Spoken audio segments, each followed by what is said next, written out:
Pozdrav svima, dobrodošli na kanal Kuhaj i peci i u moju malu kuhinju. Danas pripremamo jednu tortu, zove se košava torta i nalazi se u ovoj knjižici recepata iz 1987. godine. Ja sam tada imala 9 godina, davno je to bilo i nađe se ovako jako puno recepata, to je moja mama sebi kupila i za mene sačuvala. Pa evo imamo tu, evo ga nalazi se na stranici 53 recept. Imamo sve sastojke i kako se pravi, pa idemo pripremiti jednu vrlo jednostavnu tortu sa bademima. Nemojte se odmah prepasti. Dakle, treba nam 150 grama badema. Ja sam ih blanširala, osušila, samljala, vidite.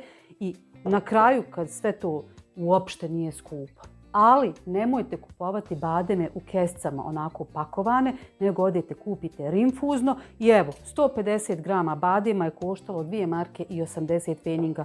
Uopšte nije skupo, tako da ni torta nije skupa. Evo vidite šta malo sastojaka ide u nju. Treba nam 10 jaja, 7 ide u koru, a 3 jajeta idu u ovamo fil. Što se tiče ekstrakta ruma, možete i ne morate koristiti. Ovo je bezalkoholni ekstrakt, tako da ću ga ja malo upotrijebiti, par kapi. Pa idemo za poslom. Prvo što treba da uradimo jeste da razdvojimo jaja. S obzirom da je puno jaja u upotrebi, ove ljuske ostavite i nahranite svoje cvijeće, a sada je već vrijeme i za uzgoj povrća, tako da možete ljusku dobro upotrijebiti kao prirodno gnojivo. Razdvojili smo 7 jaja, dakle žumanca i bjelanca. To je za biskvit i prvo umutimo bjelanca da budu čvrsta.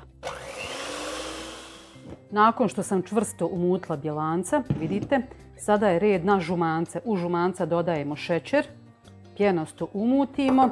Čokoladu sam stavila da se topi, već čujete tamo u pozadini. Rastopljenu čokoladu dodajemo u žumanca. Promiješamo. Dodamo mljevene bademe. I dodamo odmah i brašno. Brašno je prosijano, to savjetujem kod ovakvih kora gdje nema praška za pecivo. Da ne pitate da nisam zaboravila, nisam. Kratko promiješamo. Još malo i biskvit je spreman. Dodajem prvo jednu ovako kašku bjelanca, da to polako napravi malo rjeđu smjesu nego što je ova dole. I onda ćemo dodavati sve tako po kašku bjelanca, prebacivati ovako preko ove varjače. Nemojte znači mutiti ovako na silu, polako sve.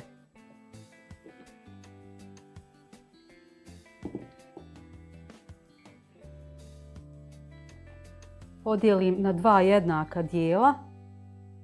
Jedna kora. Druga kora, vi ako hoćete možete i 3, nikakav problem ako vam nije mrsko i ako imate kalupa. Ja imam 2 kalupa i tako mi je lakše nego da čeka uzdjeli, da vidimo je li to. U svakom slučaju treba da bude odokativno, eto bar približno jednako. Prvu koru istresam u prvi kalup. Rerna se zagrijava, jesam li to već rekla.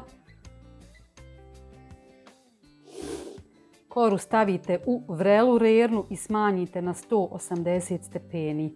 Ovo se relativno brzo peče. Budite oprezni, ako je šporet jak, smanjite i na 170 ako je potrebno.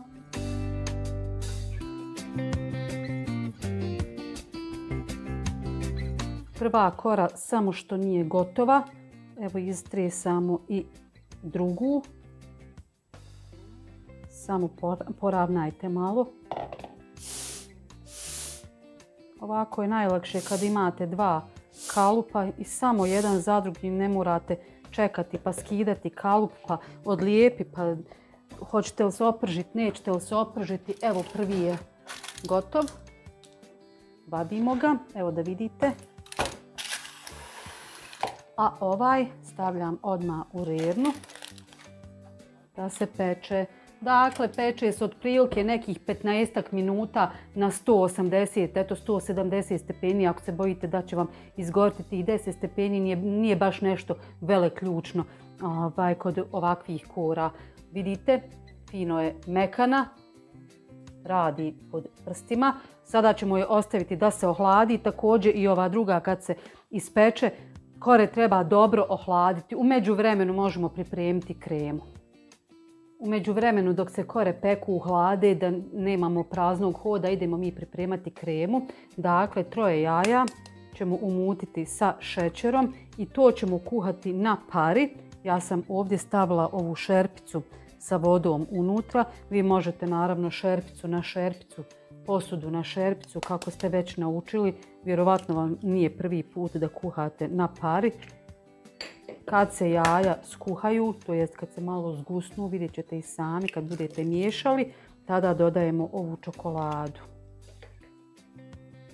Sada ćemo fino jaja umutiti sa šećerom.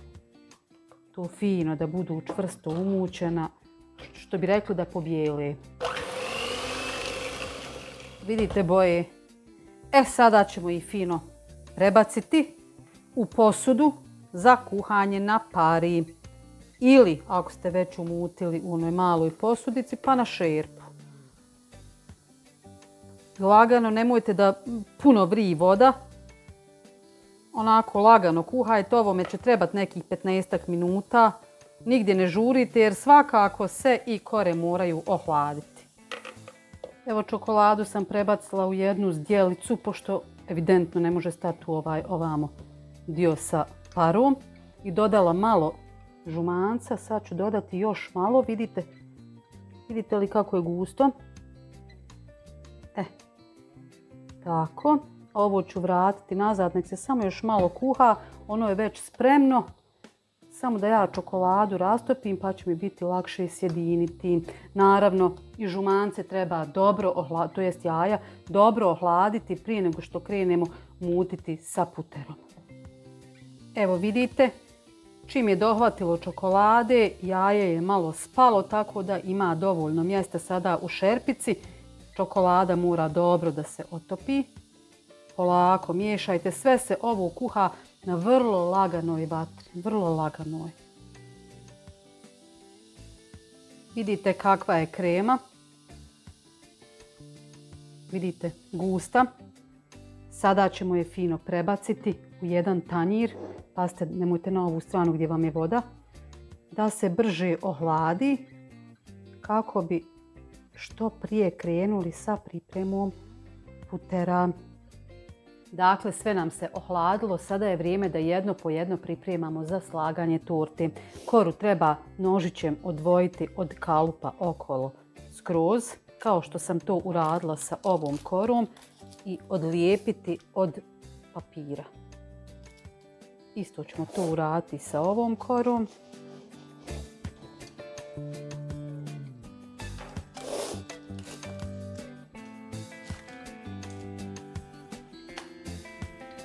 Evo je. Gotova. Izvedimo podložak. Prevrnemo. I lagano odlijepimo papir.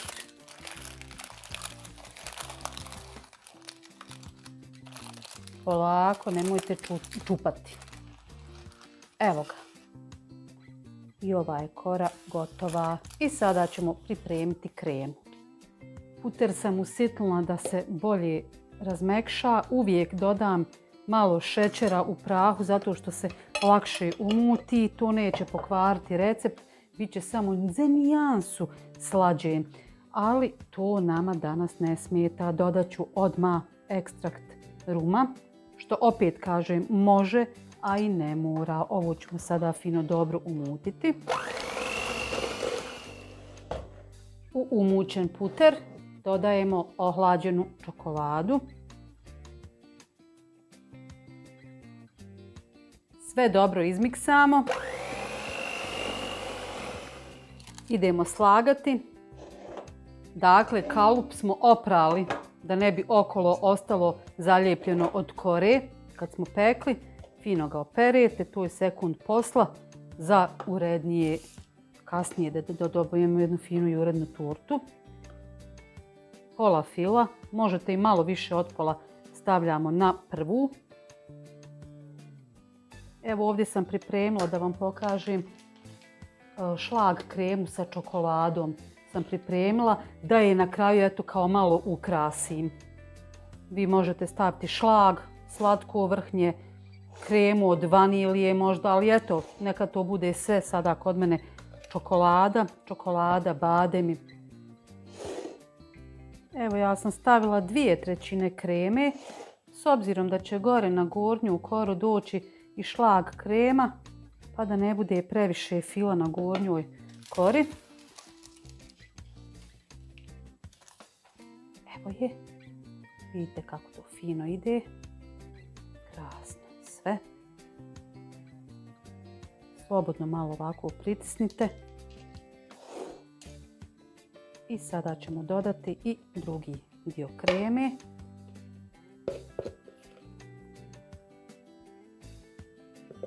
Krema je fantastična.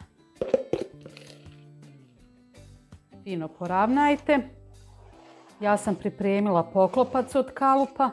Ukoliko nemate poklopac, originalni, folija ili bilo kakva kesa, šta god, samo da je fino upakujete da se kora ova krema ne suši dok se malo stisne u frižideru naravno.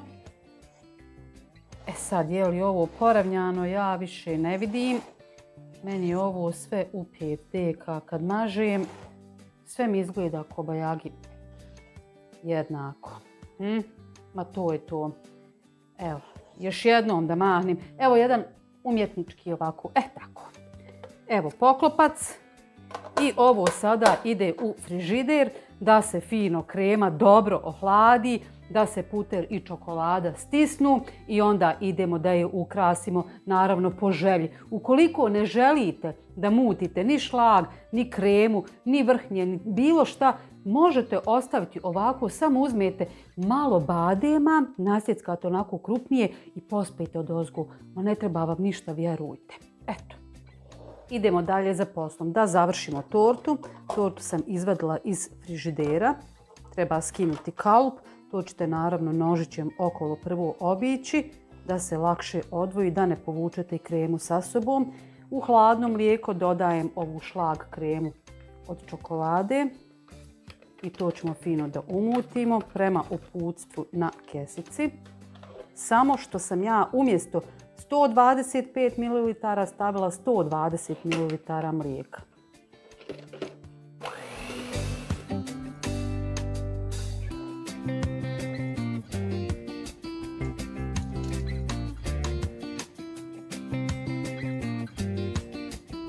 Idemo prvo okolo malo namazati. Ako želite, nije ništa podmoranje. Malo samo eto da je sredimo. Vodite računa da vam ostane kreme gore za vrh. Idemo sa vrhom i time završavamo. Naravno možete potrusiti sa mljevenim bademima ukoliko želite. Ja ću to samo onako malo prošarati viljuškom. Eto, vidite, uopšte nije teško, onako vrlo sličan recept reformi, s tim da smo koristili bademe i eto, malo drugačije se priprema, jedna okrugla forma, jako krasna torta, morate isprobati. Ja to sve prvo isprobam da bi vama prezentovala. Ja sam prezadovoljna, nadam se da ćete i vidjeti. Eto, lajkajte, prijavite se na moj kanal ukoliko to niste, pa se gledamo opet. Ćao!